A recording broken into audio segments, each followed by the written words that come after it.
There's definitely a lot to unpack with those types of questions. So I think, using examples like the dead fish and the morphology, what's tricky is compared to traditional sort of what we would call perhaps materials.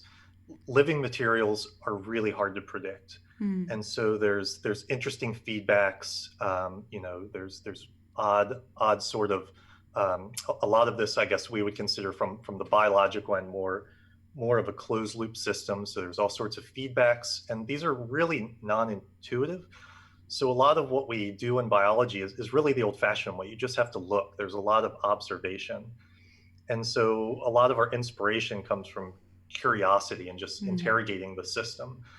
Um, I think absolutely we are able to understand and control aspects of morphology and understand how that can feedback into the system.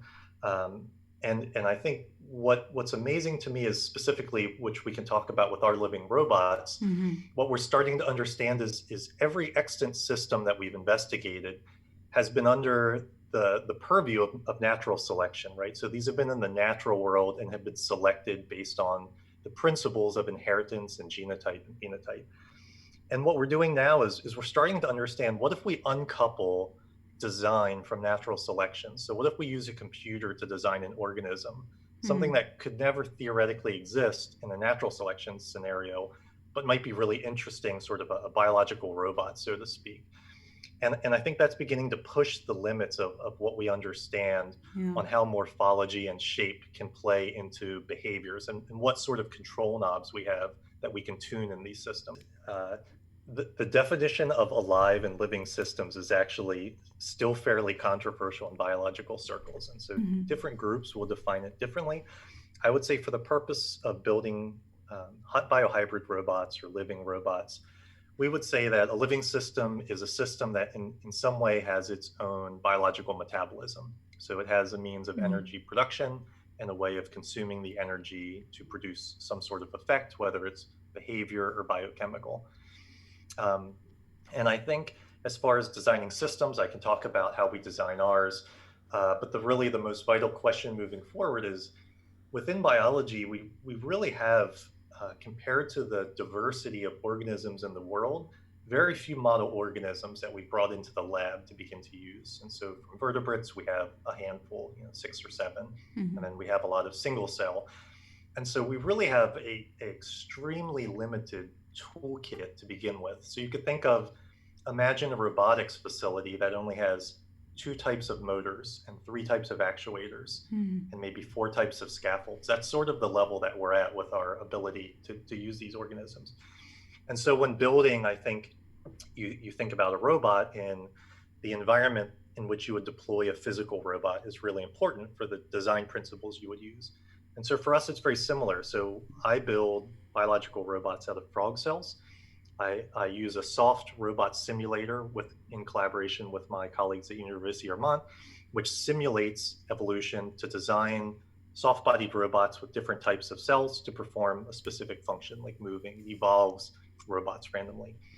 And then what I do is I go into a frog embryo and harvest stem cells and layer them from the ground up, basically decompose the embryo into Lego blocks. Each block is a cell. And then I relayer those Lego blocks or cells to create a new morphology where the cells develop and reattach. And I think we can talk about why the frog is what I think right now Mm. is the ideal system for this type of work. But also, it depends on your use scenario. So if you would like to build a robot out of cells to go inside of a human body, the needs would be very different. And putting a frog cell inside of a human body would likely be very catastrophic to the Mm. patient. And likewise, if you would like something that can tolerate extreme temperatures, either hot or cold, the frog might not be the best tool for the job. And so I think, just like traditional robots, you really have to define your application, which will help inform the type of material you'll use to build your living robot. Mm-hmm. Mm-hmm. That's really wonderful. Maybe there's argument here about once you mentioned that maybe living tissue is hard to predict and it's maybe complex as you mentioned. What are maybe the scenario for complexity for predicting the behavior? And if you think it's really complex to sometimes to predict the behavior, if we imagine that we can design a living system for cure like cancer in human body, for example, Hmm. what could be the limitation? And if you mentioned also frog cells is catastrophic to human body, also can also elaborate about that for designing so that we can have a clear Right. perspective. Yeah. Yeah, so this is really interesting, and I've only begun to have conversations about this with colleagues, but biology really spans Mm. the whole range of control systems. And so there are biological organisms that are very much open loop. And so C. elegans is sort of a classic model. This is a nematode worm. It starts from a single cell, and every single nematode, C. elegans, that develops with exactly the same number of cell divisions in exactly the same way, and the final organism has exactly the same number of cells in the same positions, and that cannot be perturbed. And if you delete one of those cells during development, Mm-hmm. that whole lineage is lost. So it's completely predictable to the cell. Every neuron, everything is identical.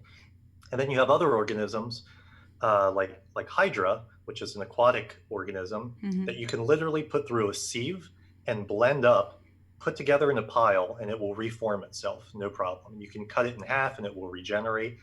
And so, we have these closed loop systems where there's all sorts of feedback. And for the medical community, these types of terms that roboticists use that I'm only beginning to get familiar with are starting to come into play.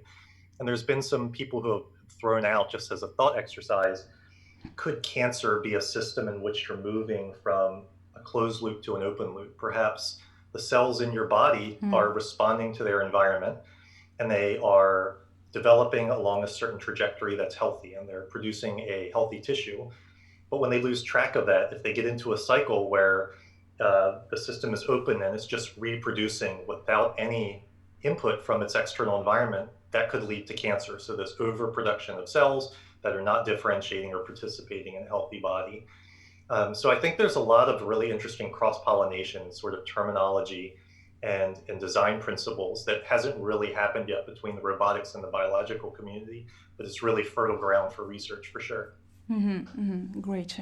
So maybe when you select, for example, the in Xenobot, the frog cell for designing these tiny living robots, that could be the most important question we have to consider in terms of maybe this as you mentioned, design. You have been cooperating with Professor Josh Bonker at Vermont, but maybe the question from you at biology asks the roboticist to that. That is a question I need answer from you, guys, so that we can maybe design or fabricate this cell.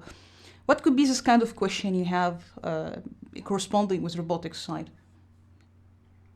Yeah, so I think what we constantly grapple with is the level of abstraction that's appropriate for each discipline. And so modeling everything in biology is clearly impossible. Number one, we Mm. don't have the information, and number two, if we did, the computation necessary to really model even within one cell what is happening at a given moment would not be feasible. It is Mm. incredibly complex. And so we constantly struggle with how far we can abstract out. And so from the robotic side, really understanding how the physics are modeled is pretty important. So the biology is really sensitive to things like stresses and friction Mm. and deformation. And sometimes the simulations produce things that when I see are just not possible. So for example, one practical example is robots in simulation tend to form really hard edges, like a right angle. And in Mm. biology, that is not something that we see very often. Like you Mm. can think of a tree or an organism. There's not often something that comes out and then at a perfectly perpendicular angle forms a line. Biology tends to round and smooth structures. And so, sort of understanding how the simulation is abstracting the biology is important, and making sure that the model is has a design filter that's appropriate for a biological system.